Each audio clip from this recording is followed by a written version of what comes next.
Hello friends, నేను మీ బాంబే భారతక్కను. చెక్లాలు ఎలా తయారు చేద్దామో చూద్దాం రండి. శనగపిండి 2 కప్స్, బియ్యం పిండి 1/2 కప్,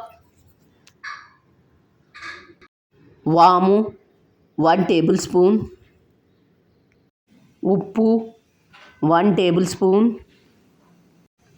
కారం 2 టేబుల్ స్పూన్స్.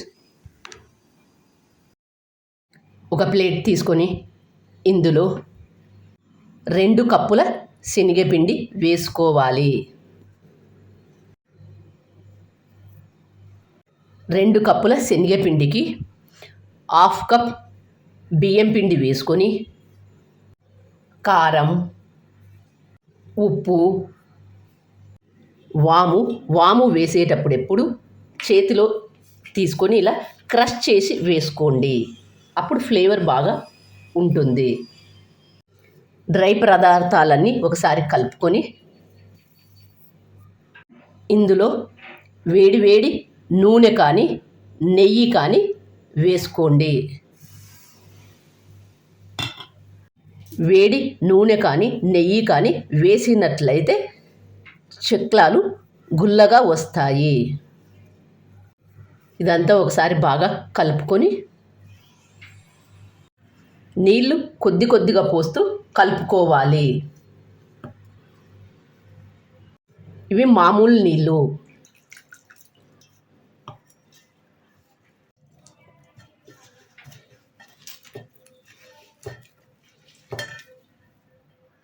పిండిని మరీ గట్టిగా కానీ మరీ లూజ్గా కానీ కలుపుకోవద్దు. సెమీ సాఫ్ట్గా కలుపుకోండి. పిండిని బాగా కలుపుకోండి.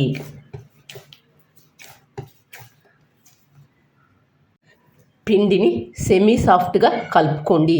వీడియోలో చూపించినట్లు. చక్రాల పావును తీసుకొని ఇలా 3 రంధ్రాలు ఉన్న బిళ్ళ కానీ ఇలాంటిదైనా పెట్టుకొని చేసుకోవచ్చు.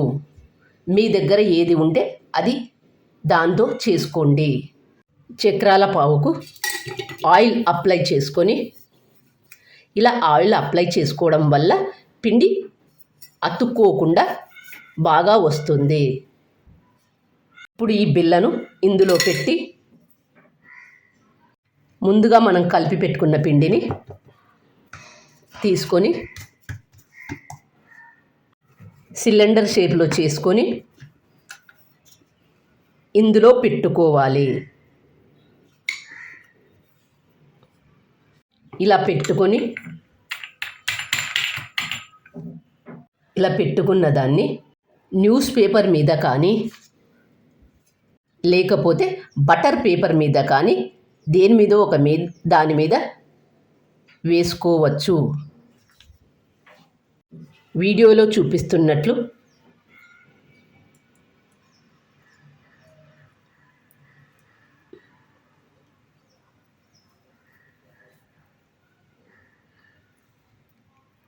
ఇలా చేసుకోండి.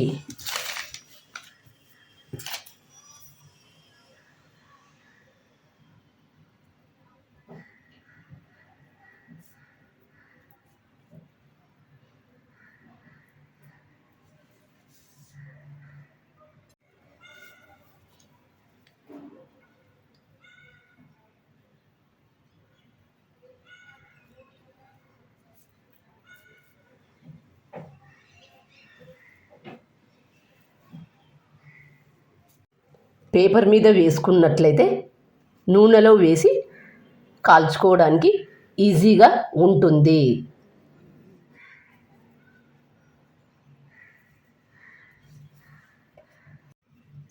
జాలి గరిటకు ఆయిల్ అప్లై చేసుకొని దీని మీద కూడా వేసుకోవచ్చు.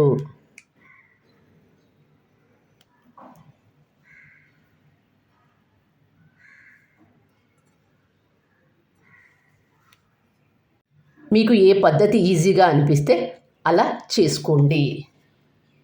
గ్యాస్ ఆన్ చేసుకొని ఒక బాండీ పెట్టి డీప్ ఫ్రైకి సరిపడినంత ఆయిల్ తీసుకోవాలి.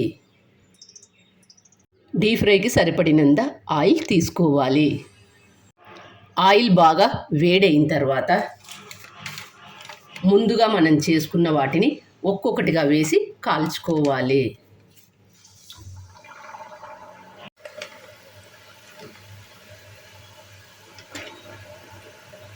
ఒక సైడు కాలిన తర్వాత మరొక సైడు తిప్పి వేసుకోవాలి.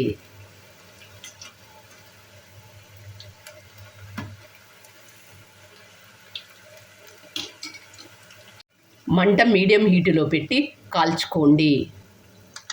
ఇవి కాలినది లేనిది ఎలా తెలుస్తుందంటే నూనెలో ఉండే నురుగంతా తగ్గిపోయినట్లయితే బాగా కాలినట్లు. చూడండి. ఇప్పుడు వీటిని ఒక ప్లేట్లోకి తీసుకుందాం. ఇంతకన్నా ఎక్కువ ఎర్రగా కాల్చుకోవద్దు. ఆరిన తర్వాత మరి కొద్దిగా రంగు వస్తాయి.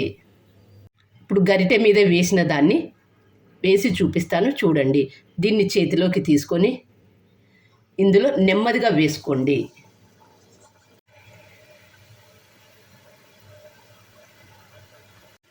ఒక సైడు కాలిన తర్వాత మరొక సైడు తిప్పి వేసుకోండి.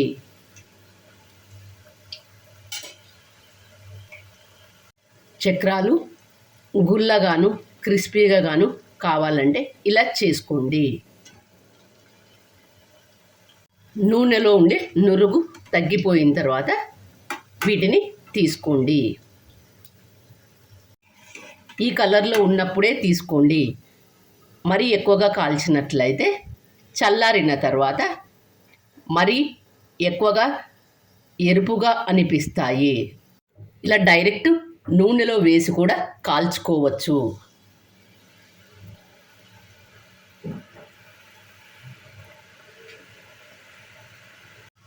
ఒక సైడు కొద్దిగా కాలిన తర్వాత మరొక సైడు తిప్పి వేసుకోవాలి.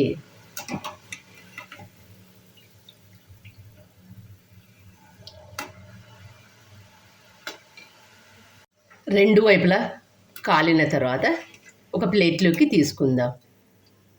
చూడండి ఎంత బాగా వచ్చిందో. ఈ చెక్లాలు 15 రోజులు నిల్వ కూడా ఉంటాయి. చూడండి ఎంత బాగా వచ్చాయో.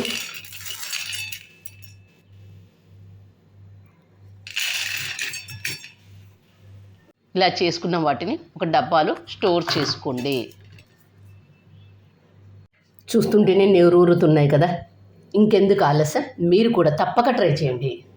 మీకు ఎలా వచ్చిందో నాకు కామెంట్ చేసి చెప్పండి. చూడండి ఎంత క్రిస్పీగా గాను ఆయిల్ పీల్చుకోకుండా ఎంత బాగా వచ్చాయో. ఒకటి తుంచి చూపిస్తాను చూడండి. చూడండి.